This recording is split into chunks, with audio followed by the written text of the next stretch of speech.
Insurance हा विमानाची किंमत किती आज ते विमान जे होतं जे आज असतं तर त्याची ॲक्च्युअल किंमत 35 कोटीला ते घेतलं होतं.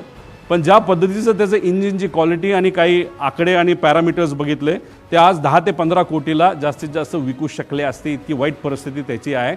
आणि ज्या लोकांनी ते विमान चालवलं आहे पूर्वी आणि आज ते कंपनीबरोबर नाही या लोकांनीच आम्हाला सांगितलं की 10 कोटीत दिलं कुणी जर असतं आत्ता तरी न घेणं हे जास्तच योग्य ठरलं असतं. आता 10-12 कोटीच्या किमतीचं जे विमान होतं त्याची आजची इन्शुरन्सची व्हॅल्यू किती होती तर 55 कोटी रुपये होती. त्यानंतर लायबिलिटी इन्शुरन्स किती होता 210 कोटी. म्हणजे आत बसणारी लोक, त्याच्यानंतर घरावर कोणाच्या पडलं तर, जर कुठल्या व्यक्तीवर पडलं, जनावरांवर पडलं तर 210 कोटी रुपये त्याची टोटल लायबिलिटी व्हॅल्यू होती. आता ह्याच्यामध्ये पायलटसुद्धा आले, याच्यामध्ये 5 जणं आली. मग तो जो मेन पायलट होता त्याला किती रुपये मिळणार या 210 पैकी हा सगळ्यात मोठा प्रश्न आहे. आणि ही गोष्ट त्या पायलटला माहीत होती का, खरंच इन्शुरन्स मिळणार होता का, या बाबतीत स्पष्टीकरण होणं महत्त्वाचं आहे.